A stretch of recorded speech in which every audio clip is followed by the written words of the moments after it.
drive on him. This is twice now the Celtics have been first to the floor. They try to save with Horford. Unbelievable. Boston first to the floor. So good. Brown fakes, fires up the three. Bang! Tatum dives on the floor. Everybody dives. Jaylen Brown with the flush. Blocked by Porzingis. He's doing it all. Tatum spinning, driving, layup. Got it. Washington drives. Blocked by White. Oh, what a block from Derek White.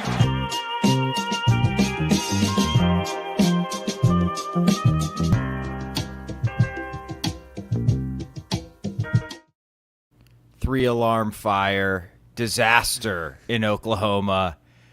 What a tragedy. Wayne Spooney here, first to the floor. Celtics lose 105-92. Jake Eisenberg, how's it going, man? Have you recovered from that tragedy yesterday? That horrible, horrible tragedy. I do think that one hit some people pretty hard. Yeah. Yeah, as far as I can tell, which, like, I do understand, because you look at the numbers and you're like, how is what happened possible? Yeah. You look at what happened, and you're a little bit concerned about what's possible, but we'll get into it. Spoony, it's just good to be back. I think New Year, it is the 7th of January in the future, 6th of January for you guys still in Freedom Land. But I think it's good to say, everybody that out there that's listening, thanks for bearing with us over the holiday period. Like, a lot of traveling, different places, multiple beds. If you're watching and you didn't catch I was going to say multiple scratches. instant reactions yesterday, like, I've got scratches on both my forehead and my nose. So I went to a wedding, like, on a farm, and they had like some like porta potties, some like fancy porta potties, but they started to get like full, and so they said, dudes, you're not allowed to go in there to pee, just go in the bushes. I'm like, that's cool, easy, but like, I've had 20 beers, walked into the bushes, forgot to turn my flash torch on, and I scratched the shit out of my forehead. It's starting to look better now, so that was fine. But then on the dance floor, there was like a disco ball above it, and then my friend, who's 6'4", was like spinning it, and it fell. Of course. Yeah, it looked light. And then I looked up as it was falling, and it was super heavy, and it went directly into my nose. My nose was like bleeding on the dance floor. It was, dude, you got fucked up at this wedding. Yeah, dude. What are the odds? Oh man, yeah. I woke up and I'm like, why is there so much dirt in my nose? It wasn't really dirt. And then I was like, hang on, you were bleeding last night. That's how you know it's a good night, yeah. Exactly. Why am I covered in red? Before we get to the game, please, if you're here, like the stream. Thank you very much. Subscribe. We're super close to 10K. That is a milestone I think the three of us never thought was possible. And now that we're in distance, please subscribe, create new accounts, get us to that 10K number. Check me and Jake's stuff out on Celtics blog. Okay, Oklahoma City game. I have, I think, one stat that to me, and it's shooting, completely just explains away the game. And it's not just the three-point shooting, because I think you could make an argument like, well, Oklahoma City defense contested, made us uncomfortable. We shot 20.5% on 39 open and wide open threes. That is not defense. Those are open and wide open threes. So like 3 of 20 on wide open. Again, those are wide open shots. Defense is, by definition, not impacting you. And they went 3 of 20. That's the game right there. And dare I say, maybe this is some cope. If you flipped the 3-point variance, this is a 35-point win for the Celtics. So who's really the better team? Anyway. Well, I think that's the question coming out of it. And I posted on Twitter like every 3-point miss. Or like not everyone, because some of them were tough. I posted like every shot that I thought that was either open or wide open or makeable. Because I think it was Eric Weiss that taught me this. Like, a contest is only a good contest if it changes the way that someone actually has to shoot the ball. Like, Jason Tatum is not bothered if there's a hand close to the ball unless he actually has to change the way that he's shooting his shot. And there were multiple of those ones that may have even fallen into like the normal open or whatever. And you go back and watch all of these shots. Like, they had a 10-point lead at halftime, and they were way more comfortable at halftime. That was almost where the game was lost in a way as well. Was like they should have been up 15, 20 plus with the way that they were generating looks in the first half, and then like the fact that they were still up 10 despite shooting sub 30% from three in the first half which just keeps happening.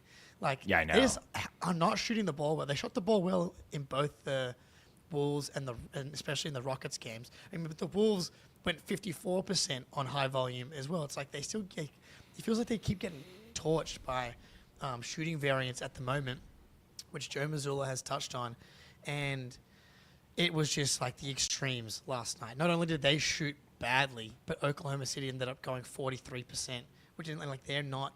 So you combine those two things, eventually the dam broke. Like in the third quarter, like it wasn't good, but both teams were struggling to score.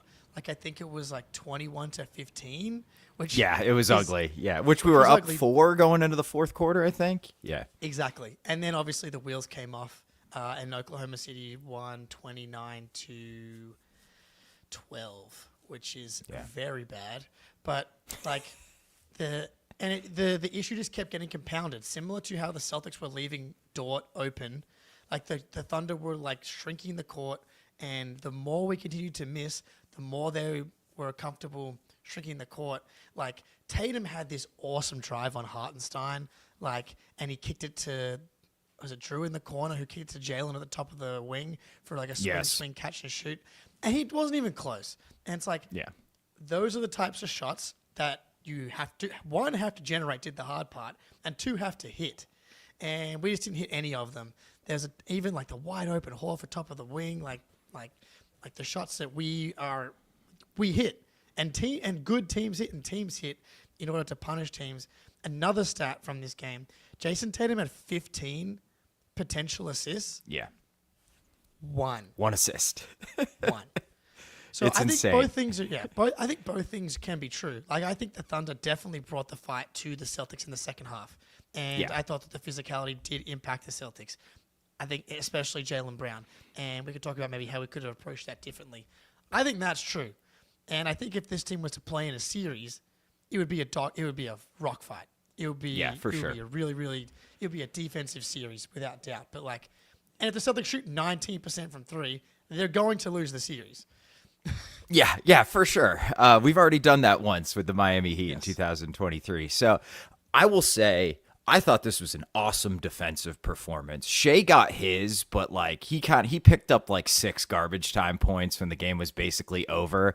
I thought our strategy to essentially we were just leaving Case and Wallace, and eventually you kind of played him off the floor.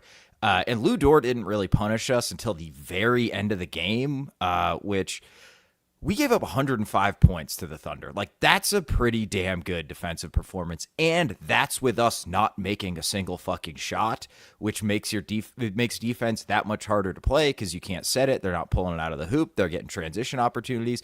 This was an awesome defensive performance in context. I have noticed we are peel switching and bringing help and switching out from the nail and the wing way more often. Drew especially is doing this a ton.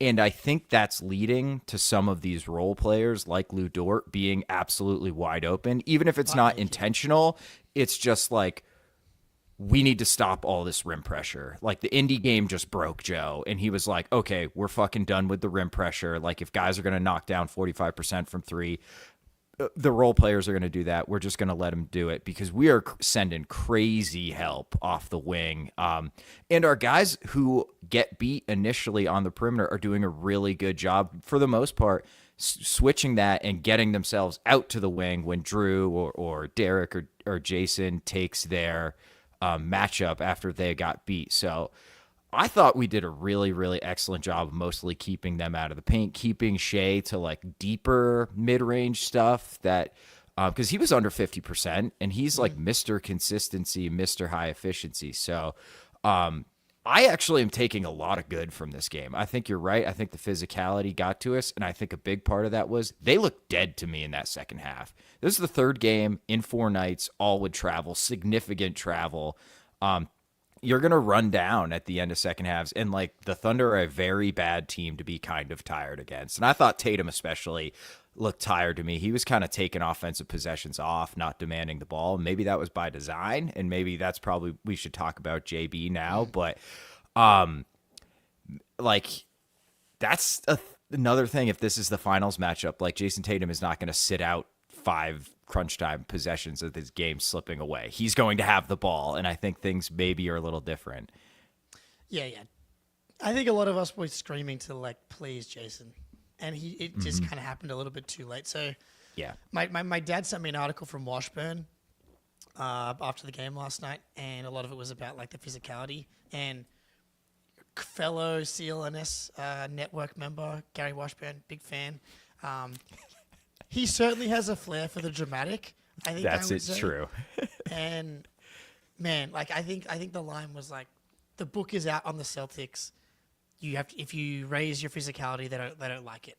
And I get that the physicality impacted them last night, but then they played against they blew out a Rockets team that's whole thing is physicality. The Timberwolves are a very physical team as well. For sure. Have we also not seen this team win like a ridiculous amount of physical playoff series going back? I was going to say, is Miami not physical? Literally their entire career, dude. Like you go back to like the rookie season against the Bucks with like, Giannis in 2017, all the way through that Cavs team that in the conference finals, the bubble against both the Raptors, that the series that they won, which was just a hellish, one of the most disgusting series I've ever seen. Yeah. And obviously that 22 run against the Bucks and then the Heat and then the Warriors. Like, they've been through so many tests when it comes to physicality, especially at the highest level. I think it's a little bit ridiculous to paint a sweeping brush that these guys can't handle physicality, and that's the secret to beating them.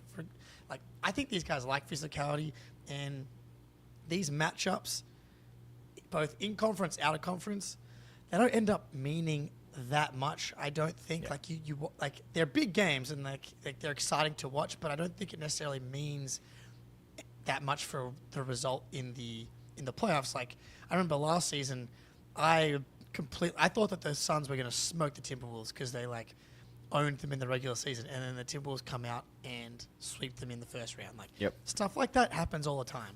Like the Celtics couldn't beat Denver in the. I mean, we lost to OKC in OKC last year, and it kind of worked out okay for the Boston Celtics anyway. Yeah, exactly. We lost twice to the Nuggets last year. Well, and everyone was like, oh my God, like if we see them in the final. Well, guess what? We didn't see them in the finals. So exactly. Who knows if we even see this Oklahoma City team in the finals? Who knows if we even make the finals? Like, I just don't think a game in January where it's the third game in 4 nights on a hell road trip, like that's a great point. Like the Rockets and Timberwolves back to back with travel. That's a tough intro into Oklahoma, like a tough prequel to the Oklahoma City Thunder, who are maybe the best regular season team in the NBA right now. Them are the Cavs. So I just thought from a tactical standpoint, like nothing about that game made me concerned about a playoff series at all. Like if they're going to beat us because Lou Dort hits a ton of threes and Derek White doesn't, like, okay, that the basketball gods are against us. They didn't have Chet. I don't know how much Chet changes sort of the calculus of everything. I thought Hartenstein was kind of hit or miss last night. I think he had a lot of good, some bad. When the offense was going well, I thought it was because Tatum was taking Hartenstein off the bounce. I don't know if Chet is that exploitable. And he obviously gives them a stretch big on the other end, which can make them very tough to guard. So he's an X factor. KP is not himself right now. So I kind of feel like you can't, like we were healthy, but were we? I don't know, man. He just doesn't look like clean right now. Like everything looks like a struggle. So, yeah, man. The KP thing is, I just haven't been very good with him this season. Yeah, it's like we're minus 11. The starting lineup is minus 11. Cleaning glass with him, dude. Insane. It's bad. That's crazy. Yeah. Like outside of the Clippers game, because we had like the KP Latvian Moses baptism back into our lives when we won by like 40 points. Yeah, I mean, it's a fair point from RJ. Like, we're so tired if they're so tired on offense, why were they so dialed in on defense? I mean, it's hard. The fourth quarter, they weren't though. I mean, like they were just conceding wide open threes to Lou Dort, and that's not the worst strategy in the world, but he buried them all. So I mean, I think in late game they just let it slip away, and part of that was them being tired. And I'm not blaming the rest for the loss yesterday, but like going back and watching. A lot of physicality, a lot of grabbing. It didn't feel equal. Was all is like, and like I have a clip here which was like fucking ridiculous. I can pull up. Pritchard does a really good job guarding Shea. Like I thought Pritchard's defense all night was good on Shea. Yes. On the chances that he did get. Like you're gonna lose those battles sometimes, but he cuts him off, gets in front of him, cuts him. It's just that was such a. Like, ugh. And on the other end, you're Jaylen's getting completely manhandled, and Jason's getting manhandled on the other end. I'm like, I like that they're playing physical, but you have to let it go both ways. And I thought that it was just not called the same way. And I think in a playoff series, it would be more even, and like the Celtics are able to raise the level of physicality. And it's like that's like basketball. It's like, how did you let that team have more intensity and physicality than you will? One team every night has to play harder than the other team. Right. Both teams aren't able to play equally hard every single time. So like that's just how humans and life works. And so in a playoff series, we've seen it a million times. Like the team that's down 0-2, the statistics on the team down 0-2 winning that game are ridiculous, right? That's just kind of how these things work. And I think there's a want to be like, does this mean anything? Does this mean we're in trouble? Does this stretch in December mean we're in trouble? It's like, well, they looked really good in the Timberwolves and the Rockets games, and then the shooting just completely fell out from underneath them. And you do have to give some credit to the Thunder. Like the 10 second half turnovers from the Thunder, you got to cut that down to like 7. You just can't hand them 3 more or 6, whatever the number is. Like I think that they are a team that can get you turned over, maybe a little bit higher than your normal rate, but you can't have 10 in the second half. Yeah, it's just too many, especially with like a young athletic team like this. And it probably sounds like I'm taking stuff away from it. They are really, really good. And if they beat us in a series, it would not shock me. Like they're definitely one of the teams, probably the team I'm most worried about. I just don't think last night is representative of what the Celtics would look like in a series, is really my point. Yeah, man, like they're really aggressive. I thought they were super handsy, and on a different night, they're racking up off-ball fouls like crazy. But the refs let them get away with it, and you should do that until they start calling it. It reminded me of when we play Miami a lot, where they just kind of are allowed to do a little different, and often we're allowed to do that too. I don't want to say it doesn't go both ways. It does sometimes. It didn't really feel like it did last night, but hey, you got to make your shots. Like it doesn't really matter. Like push come to shove, no matter how physical they were being with you, like you missed 21 wide open or 30 wide open shots. Like you're not going to win a lot of basketball games like that. Jake is frozen for me. I don't know if it's me or not. Chat, can you please tell me if it's me or Jake that is frozen? Oh boy.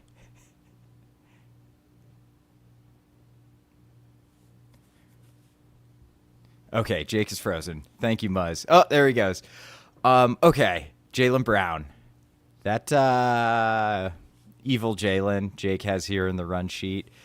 That was not a great half of basketball from Jaylen Brown. Jake, I was just making the point that the Thunder are really, really good. Yes. Maybe they got away with stuff, but push come to shove, you missed 30 wide open shots. Like, you're not going to win a lot of basketball games like that. So, but JB, man.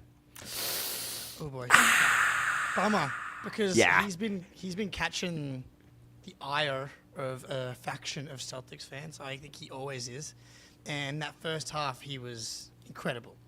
21 points, 8 for 11. Mm-hmm. He did not make another shot in the game in the second half. He ends the game 8 for 19 with 21 points. The 3 turnovers. It was like this OKC team is kind of like the real contender version of that Miami Heat team. Yep. Like they have real superstars in SGA and like talent, whereas that Heat team, as we know, is more devil magic-y, but like very handsy. Like they just do not give you a second to breathe. And this Thunder team is like the real can win a title version of that team. Shea is, man, he's fucking good, dude. Like Yeah. like 33, like 10. That block he had at Tatum at the rim. We're going to be seeing that one, I think, unfortunately. Yeah. Like the Bam one in the bubble. Yeah. But Yeah, man. I thought Jaylen forced it at times, man. I feel like he was trying to get himself going. And maybe there were a couple times he drove and he got fouled, but like they weren't calling it. And you're driving into the teeth of a very handsy and high turnover defense. Like that's just not really smart basketball, man. Like get in there, draw help, move the ball. And I thought Oklahoma City did a really good job rotating and like taking away the one pass away from Jaylen, and like he's gotten better at seeing the guy who's more than one pass away and sort of making like those skip passes to the corner or skip passes to the wing. He was not doing it last night, and it got brutal there for a while. And yeah, that wide open 3 you brought up earlier, that just wasn't even close, man. Dude, Ouch. and he's been. I thought like He's been awesome. The pace has got him going. Yeah. And he had those first 2 games. He had the last 2 games off. He looked awesome in that first half. But yeah, it was evil Jaylen there, which is, yeah. And you get like a team like OKC. Like you have to be. You can't be doing like these post ups from the top of the wing where you can. It very Stand reminded still. me, dude, of the old Celtics where it's like you're attacking Jalen Williams like a bunch, and then you got nail help coming from both sides, and you're not ready for it. It was just like textbook, and it happened 3 times. You got him diving on the floor to try and get the ball back, and it's just like, yeah, this is, you know it when you see it, and we got a little bit of that from Jaylen last night. But like I think he'll be better, and I think you do get more. You just need more Tatum in this, get into. And the thing when they're switching, they had a few possessions where they were executing the short roll passing, slipping those screens, finding guys, going from there. But again, then they weren't hitting the shots out of those. So it's like it becomes a cascading effect. But I will say for Jaylen, so Corrales had I didn't read the article because I don't have the paywall thing, but he was kind of breaking down all the missed shots and stuff. And I have this one from Jaylen here, like, because you always hear how the Celtics have no plan B. And so Jaylen gets a swing from Horford in the corner. He drives baseline on Lou Dort. Does a pretty good job of like getting to the teeth. Like he just misses the layup. Like it rolls around the rim. And yes, Corrales' point is that he draws the help. He does the hard part. He could kick to Drew in the corner, or he could probably find Tatum as well. But like, isn't that what everyone wants in that spot? Is to actually force a rim attempt when every single one of these threes are missing? And I thought that it was fractions. And you go back and watch all the threes; it was similar. So many in and outs. So it's just. I didn't hate like trying to force the issue in that moment, and from the baseline, not top of the key where 2 guys can attack you. That's the key for me, is like from the baseline, get some empty side stuff going with Jaylen Brown, make those reads easier, make the help come from further away. No, I didn't hate that at all. And you're right, dude, man, we had a couple short roll. I think Cornette had one where he kicked it to Derek White wide open in the corner. He just bricks it. And we had, you're right, like 4 threes that were halfway down and rattled out. Yeah. It just wasn't really our night. But you said more Tatum, but I want to talk about that a little bit. But before that, let me get into the game time read. All right, game time. There's nothing better than playoff football, getting to see the best players in in the gridiron like John Kitna and Andy Dalton, huck it and chuck it to see who the best team in the NFL is? Unfortunately, that answer is probably the Chiefs, but that doesn't make playoff games any less fun. There's no better way to grab tickets to a football game or the playoffs or any event than Game Time. Game Time has a new feature called Game Time Picks that makes getting tickets to see your favorite teams play live even easier. Game Time Picks filters out the fluff to show you only incredible deals on great seats so you don't have to waste time searching through thousands of tickets. Ladies and gentlemen, the West Virginia Mountaineers are the number 21 team in college basketball, 11-2. We play tomorrow night, Arizona, at the Coliseum. The easiest way for me to get to the Coliseum, and I was there Saturday when they whooped up on Oklahoma State, thanks to Game Time. Their curated deals make it super easy to find the best seats at the best price, and probably my favorite feature is the seat view. It'll show you exactly what it looks like from any seat before you buy. And when you go to buy, toggle the all-in pricing. You won't be hit with any surprise fees at checkout. So take the guesswork out of buying tickets with Game Time. Download the Game Time app, create an account, and use code CLNS for $20 off your first purchase. Terms apply. Again, create an account and redeem code CLNS for $20 off. Download Game Time today. What time is it? Game Time. Boo. Boom. Whoa. Game Time. It rocks. Go check it out. I use it all the time. And we got something brewing in Morgantown, baby. It's good times to be a Mountaineer fan. Yeah. Morgantown's buzzing. Can't that's go right. down the street without anybody talking about it. There's going to be some couches burning here pretty soon. That's our thing. Yes. Burning old couches. Yeah. Welcome to the country. Anyway, more Tatum. I've seen a lot of the stat of like when Tatum's usage is over like 30-something% or like 22-2 or something like that. Do we really need more Tatum in the regular season? No. Yeah. Okay. I was like, that's it. All right, see ya. I thought you were going to keep talking. So I think it's two things. One, I agree. Do we want to ride Tatum 36% usage into the ground? No, not in the regular season. Two, that's not really how the Celtics play. And I think he does a really good job, like initial advantage, creation, finding open guys, and going back to what has worked for the past 18 months and going back to that. Like, he's not been a super high usage star. We don't need to change that right now. The second part of it is, like, other teams have access to these numbers, right? So it's like they know when Jason Tatum has the ball all the time, the Celtics win more often. I think it was like 35% usage and over. The Celtics are like 29-0. Oh, is it? Oh, okay, yeah. I don't know. There's a few of these people are fugazing these stats. Yeah, 33%, 34. Yeah. But it's crazy good. Is the takeaway? Yeah. Which we know is Tatum with ball very good. So, but this is why other teams are blitzing him and like, man, they're sending so much help. Like you look at the Wolves game as well. Anthony Edwards just doesn't know how to handle the attention and the gravity in the same way that Tatum does. Like every night, Tatum is seeing a crowd, and teams are trying to get the ball out of his hands. Like when you single cover the Celtics, then he's gonna beat you. You're gonna leave Hartenstein on island. He's gonna hit that pull-up three. It's when like that play where he did get past Hartenstein. I don't know how he's getting through the defense. I know.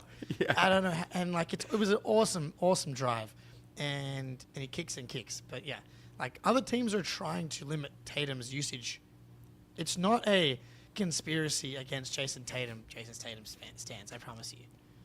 Yeah, I mean, like 3 or 4 times a game, Tatum will just be dribbling at the top of the key and whip a bullet pass either to the wing or the corner for a wide open three. There is a reason those guys are wide open. It's because the nail help or the weak side help is already helping before he's even done anything. And again, yeah, like you said, that is their entire scheme when you play the Celtics, is to make sure Jason Tatum gets the ball out of his hands and the other guys have to beat you. And often that doesn't work. And he is so good, even when they scheme against him, he still gets 28, 10, and 6 on good efficiency. And then when he's really cooking, that's when you see the blitzes. That's when you see the hard doubles. That's when you see like completely sell out to stop him. And then guess what? We destroy teams when he's really cooking, because then everybody gets involved and it's over. So yeah, and there's just no reason to put those miles on him at all. Like this team doesn't have to prove anything anymore. They won the championship, and they did it because they gave Tatum the ball a shit ton, and Jaylen Brown feasted off all the tension he got. Like, that is going to happen again. We may not win the title, but the formula is there. Like, the regular season is for surviving, winning high 50s games, and then you take care of business in the playoffs. Stacking miles on Tatum, and he's got a huge defensive burden too, much higher defensive burden than a lot of stars do. So there's just no reason to turn him to like heliocentric Luka Doncic offense in the regular season. Let him take some plays off. It truly does not really matter in the long term. Like, we know what he can do in the playoffs, and that's what matters. Yeah, it's literally how they won the finals, was him driving to the rim like 16 times per game and spraying out to Jaylen Brown and shooters. That's how it works. So we're going to see it. We know what it looks like. It's just in those moments you're like, just fucking take over, bro. Like, no one else can do anything. Also, please just take the ball away from Jaylen. Before he hurts someone. Please, man. He's a danger to everybody around him right now, including himself. So let's get the ball to Tatum in those moments. But like, he was just a little bit too late. But whatever. But at the same time, he was doing all the right things that should have been leading to points. It was those like few Jaylen turnovers that you wish you had those possessions back and try and find Jaylen in those more advantageous spots that we're talking about. Yeah, for sure. No, I mean, it is what it is. They're not going to really change the way they play during the regular season. I don't think they should. No. Jake, should I run the intro for our Miami Heat discussion? All right. I think it's time. Okay, let's do it.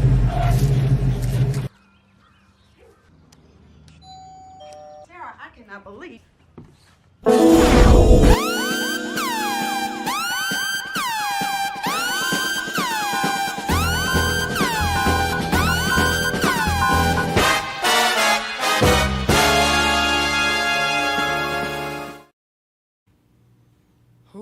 Yeah, look, when I was away, you're tapping in, you're tapping out, trying to figure out what's going on, and to see the Miami Heat downfall happen, like, without me front and center, did hurt just a little bit. But as long as the franchise does crumble into pieces one way or another, I will be happy.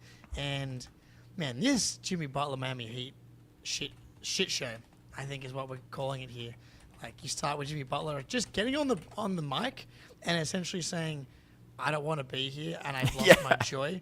Like, I was not expecting him to be that direct. But then you think about it, it's like, well, this is actually, his fifth team and the third messy breakup in a row now. You go Miami now, Philly, and the Timberwolves one is the most infamous with the you fucking need me yelling at people. Apparently, like, yelling dunking at Cat. Towns and Wiggins into the basket with the third stringers, which I'm sure we'll never know how true all of that really was. But yeah, man. And so he takes a game as well. He like shoots some one-legged bullshit, and then Spo takes him out, and he's suspended for 7 games by the Heat, which is, I don't think I've ever, I can't remember that happening really, especially unless it's for something more nefarious, not someone like doing basketball stuff.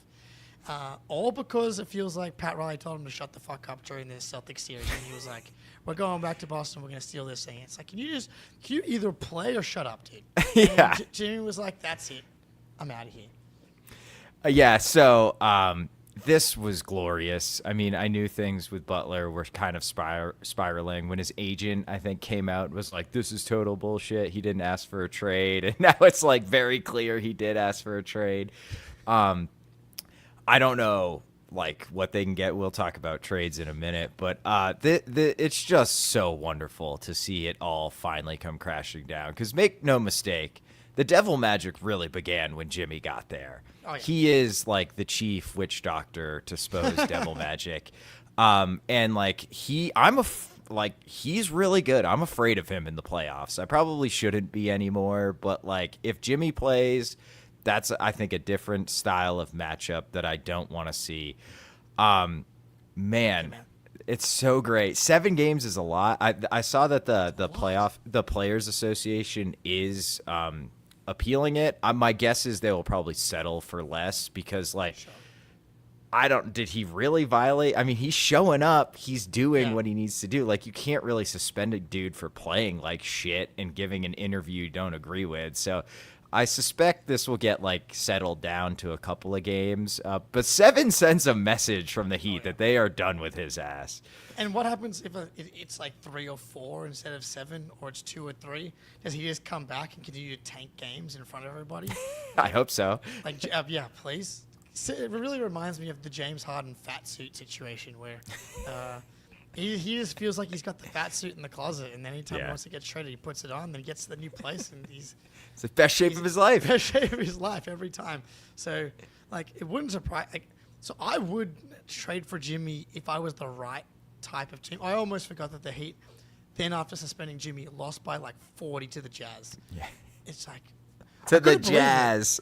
I was watching I think it was the second Spurs Nuggets showdown, which was incredible. The back-to-back Wemby Jokic games, that was fantastic. And in the little ticker on the Bally Sports, it was the Heat down 30 in the middle of the third quarter, and then I checked the final score. It's wow, I don't think that's probably more points than they've won any game by combined in their 7 wins. It's they're plus 12 on the season and won by plus 4. Yeah. Insane. So I guess, would you trade for Jimmy? 35 years old. He's got a $50 million player option next year. I think that's where a lot of this is obviously stemming from, is that he wants the close to max extension of probably 3 years, $150 million would be my guess. And so if you're a team that trades for him, it's do you want to pay him?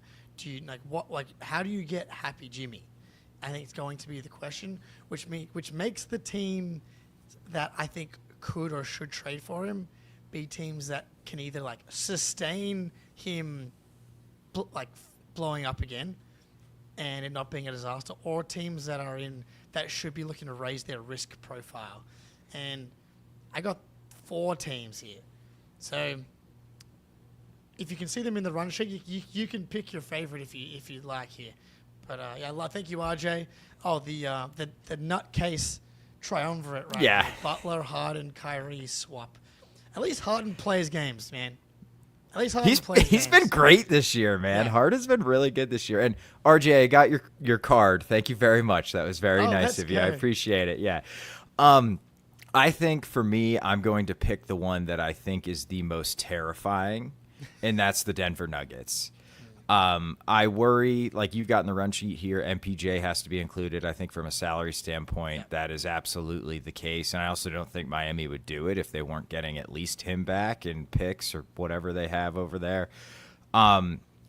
I worry for Denver about, at some point, you just don't have enough shooting at all. Can he play next to Aaron Gordon? Is Aaron Gordon ever coming back? But man, Jimmy and Jokic running 2-man games with Murray spotting up off the wing would be absolutely deadly. Butler, for how annoying he is, reads the game at a super high level. He knows how to get into those in-between spots that Jokic is maybe the best player ever at finding guys in the dunker spot or in those little floater range, and he just hits the perfect pass, and Jimmy is automatic from that range. And the handoff game with those two, would be absolutely deadly. So that scares me by far the most. And they'd miss MPJ's shooting, but Jimmy brings so much to the table. It would be totally worth it for them. Oh, yeah. RJ in the chat, the Heat don't want to take on returning money is what I've heard. Okay. Too bad, dude. You're trying to trade someone that makes $50 million. And yeah, right. That's really hard to, I was in the trade machine. It's so finicky now. You have to be so precise with the amount of money going back and forth between teams. You just can't be picky about who is coming back and forth when you're talking about contracts that are this large. So happy for them, dude. I'm sure they want no terrible money, and they want really good picks, and they want really good young players. I'm sure they want all of that stuff. Yeah, and like if they want, I get what you mean. Like they want expiring versus not expiring, but there's only a certain amount of ways to get these deals done. Plus, there's certain types of teams that would be willing to make this sort of trade. So, I'm with you though on the fit. You do was like how much shooting can you really lose? They're already at the bottom of the league in 3-point shooting. So I'm like, how much worse could it really get? Like how many threes is Michael Porter Jr. even taking? I guess like you're losing the spacing from the shooting. But what you're saying is, I think Jimmy and Jokic will just create some of the most terrifying, beautiful basketball music, and maybe that's how you rediscover Jamal Murray. Like you're essentially flipping the roles of Murray and Porter Jr. in that Murray becomes more of the off-ball spot-up guy, and Jimmy's becoming the Jamal Murray two-man game guy because Jimmy's deadly in the mid-range. And then, dude, he's a savant. As much as we hate Jimmy Butler, like, he reads the game at such an insane level. Like, his feel and IQ, and you put him with Jokic, dude, there is not a player in the NBA or of the last, like, since, I don't know, Magic Johnson and Larry Bird, dude, that's made the players around him better in the way that Jokic has. And you had someone like Jimmy Butler. Like, Porter Jr. is a cool player, but we're talking about someone who I think's been quite good this year, Jimmy. I think it's hard to get a read on how good is and how much gas he has, because he's clearly been dogging it this season, which makes it hard to evaluate if you're the Nuggets. But it's like, I've seen him turn it on at times this season, and I'm like, yeah, that guy looks like he's still in there for me. And Butler, I mean, part of me thinks is he a ticking time bomb injury-wise, but he takes care of his body. I mean, it's not like, you joking about the fat suit, but he's in shape. Yeah. You know what I mean? Like, he's in really good shape. He takes care of his body. I know, right? I also think, again, I know Gordon just got ruled out for tomorrow night's game, so I don't know how long he's going to be out for. It seems like he's coming back soon. Him and Butler on the wings too, around Jokic, who's a solid rim protector. Like that could really upgrade. Yeah, that could really transform their defense too. So I think it raises their ceiling massively, and I don't think it really changes their floor. It might raise their floor, frankly, because Jimmy's pretty low variance player with just how the way he plays game, the way he gets to the line, and his passing. So. That one scares me the most. What's next for you, Jake? That one's terrifying. I mean, this one kind of scares me as well a little bit, is the Warriors. So this is an intriguing. That'd have to be like Wiggins and Kuminga, and you're just trying to squeeze the last bit of Steph's prime out, essentially. And I just don't think that the Heat are going to get high value picks back in this trade. I just don't think they're going to. We're starting to see maybe the simmering of the trade market. Like, Dorian Finney-Smith didn't get traded for a crazy amount. Like, we know Bridges got traded for an insane amount in the offseason. But in season so far, we haven't seen, like, crazy multiple first-round picks for role players happening so far. So I wonder if the Rudy Gobert being traded for literally everything that you have days are starting to come back to earth a little bit. We'll see.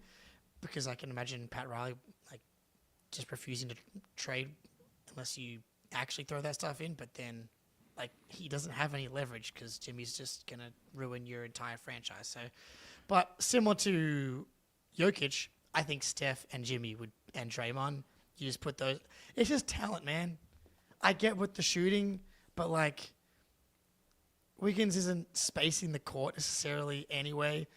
He's not that reliable night to night, except for the 2022 playoffs, sadly. And Kuminga, I just don't. Of course. If Kuminga's going to happen, it's going to happen in like 2 years. If we're talking about a guy that's going to be someone that can reliably impact your ability to make it through multiple rounds in the playoffs.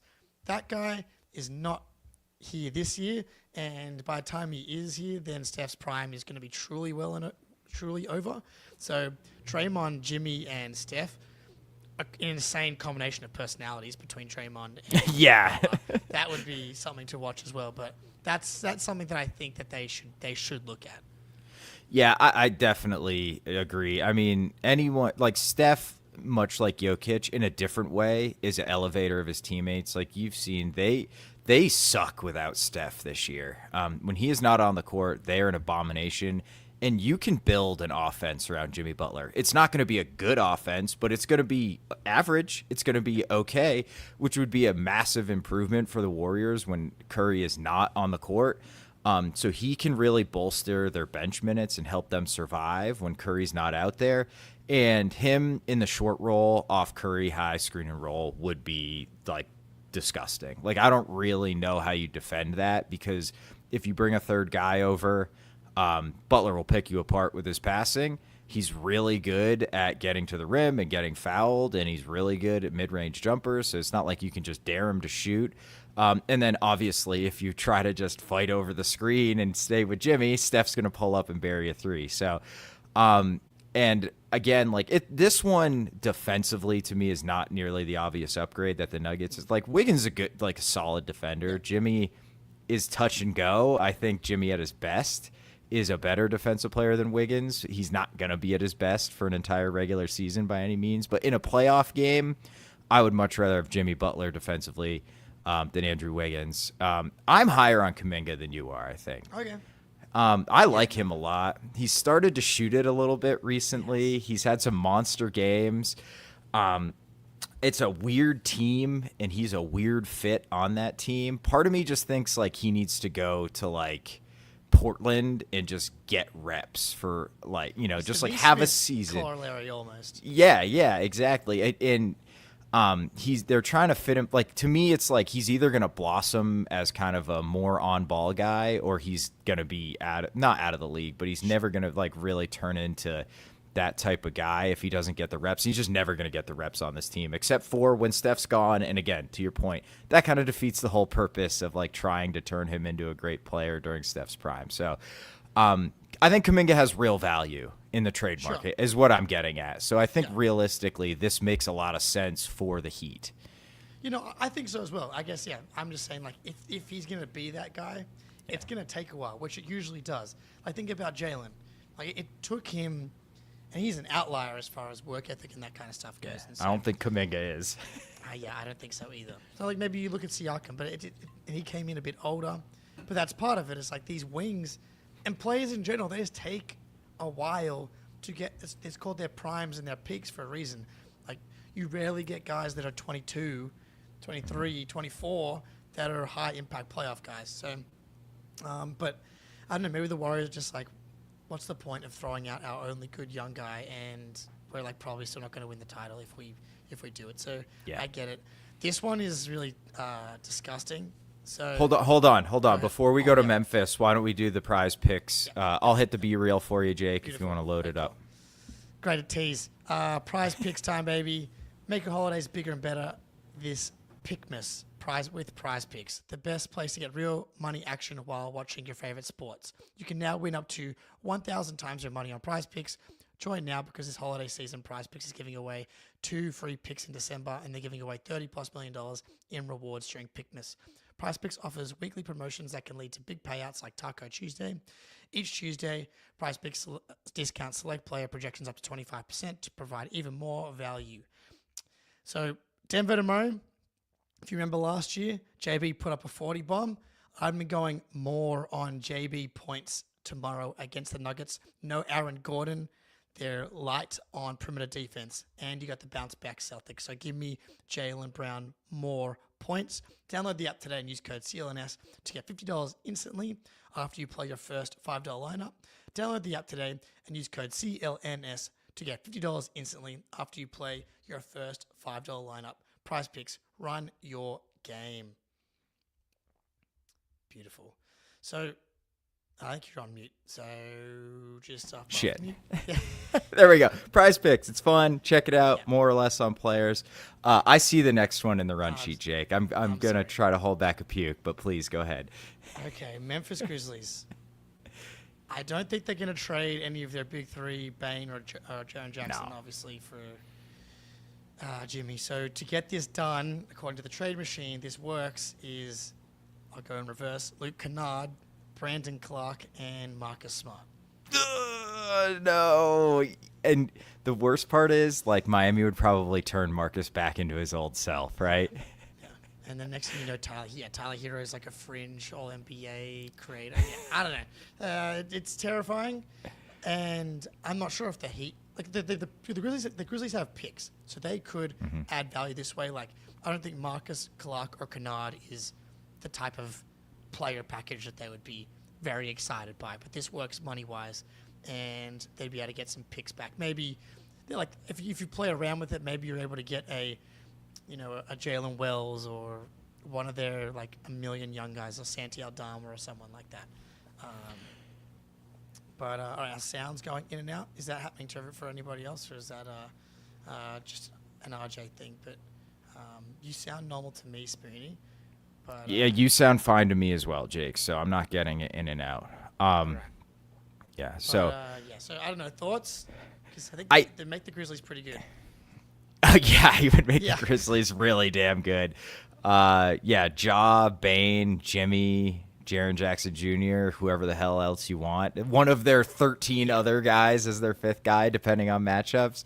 They would be really awesome. This is probably the one I like the least for Miami. Yes, I mean, I think Marcus has, 2 more years after this year on his contract, or maybe it's 1 more year. Let's see. 1 more year. Okay. So that's not too bad. And he's at $20 million. You might be able to flip him for, some extra picks. Yeah, it's really about the picks here. This feels like total reset button.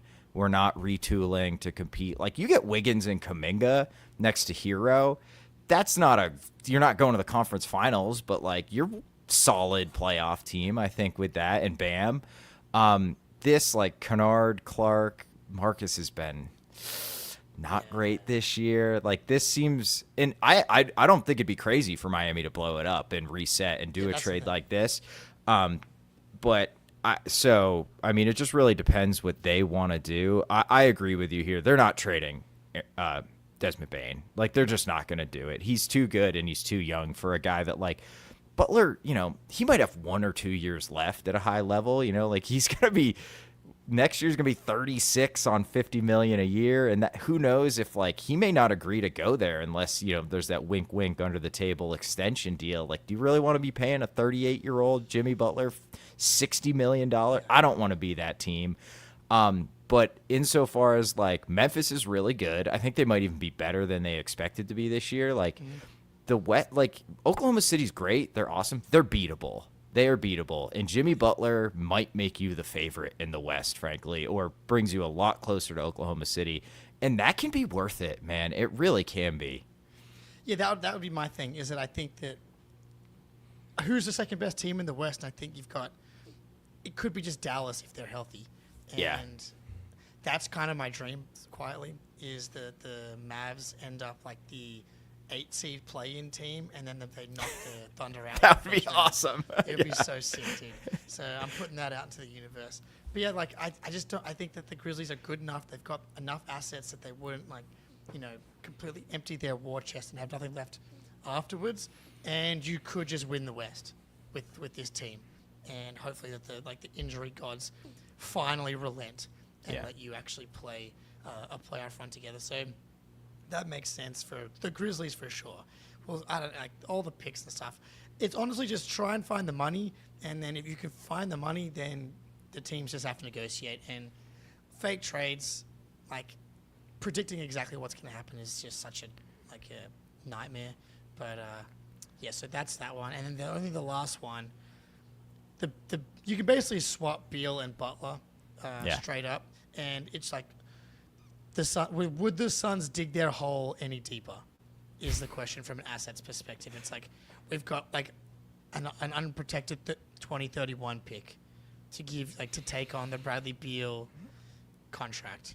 It's like, would they go one level below the ground, pretty much into the center of the earth at that point, and be like, let's see if we can climb out. The Suns are $15 million more expensive than, not the second apron, the second most expensive team in the NBA.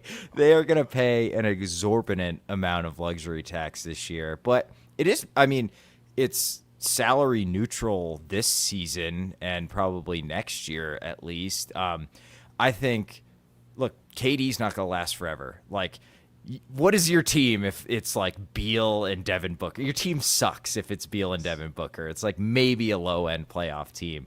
They need to go for it now. So, like, fuck the hole, man. There's nowhere else to go. You might as well keep digging because, like, this is all going to blow up in their faces in a couple years anyway.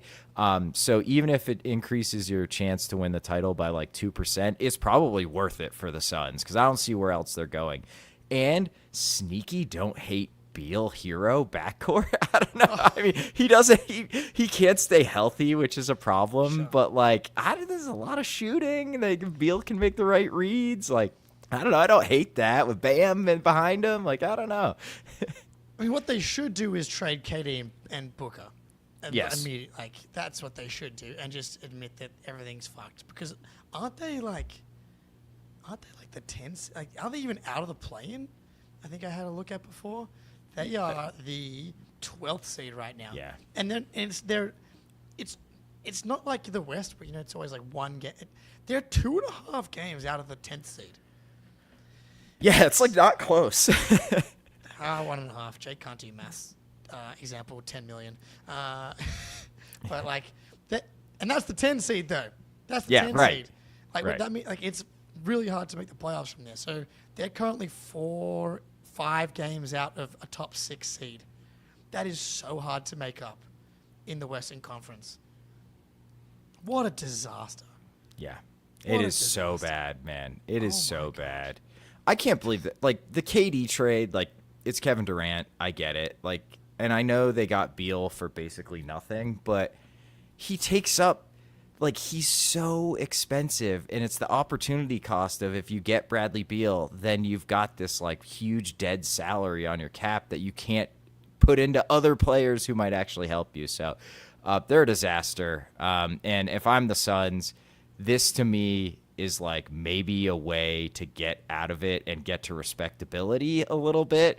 And like if KD, Booker, and Jimmy Butler were healthy in a play-in game, like they could win. Yeah. They could win too. I don't know what happens in the first round of the playoffs, but what a complete, like they might be in like the worst shape long term than any other team. Yeah. Because they have nothing. Probably. And the thing is, though, that's why it goes back to trading Booker and KD, yes. essentially. It's like you can salvage your franchise if you admit you made a mistake. But if you wait too long and you kind of do a different version of what Masai Ujiri did and waited a year or two too long to trade Siakam and OG, and you just don't get back anything real, you get back you get back RJ Barrett and Emmanuel Quickly and Bruce Brown, instead of like teams were offering to pay you a Mikal Bridges type deal for OG Anunoby the year before. So it's like if you wait too long, then you will literally maybe just disband it as a franchise. It is so bad. To have 2031 is like the next pick they own. What year is it? 2025. Yeah, 6 years that's away, insane, dude. Rich D, the Bucks should beg, borrow, or steal to put Jimmy next to Giannis. They can't. They can't aggregate salaries in a trade because they're over the second apron, so they can't get to his salary number unless they trade Giannis for him, which they're obviously. I don't even think they can get to the number with just Giannis or just Dame might do it. They might be able to do it with just Dame. You can do a Dame Jimmy swap. Yeah. Which I don't know. Maybe Rich D's got a point here. Maybe that is worth it for Milwaukee. Probably. I might be more scared. Yeah. Of the Bucks if they had Jimmy instead of Dame. Yeah. Yeah. Oh yeah. Yeah. Definitely. I just don't see why Miami would do that. Like Dame is falling apart, and they don't really have a ton of picks to trade. So, but if there's nothing else out there, like Dame, sell some tickets with Dame and get a couple picks back. Maybe they do that. But. Anything else on Jimmy Butler before we wrap up here, Jake? I just hate to see it happen to such a I know. guy. So sad. So, the devil magic. I can feel it whisking away into the ether. It's going. Real quick, couple of plugs before we go. I have a massive Drew Peterson breakdown coming out tomorrow on Celtics Vlog. So, yeah, check that out. And, Jake, what do you got? That's awesome. Well, yeah, so back from holidays and Christmas and stuff. So play back tomorrow for sure for the Nuggets game.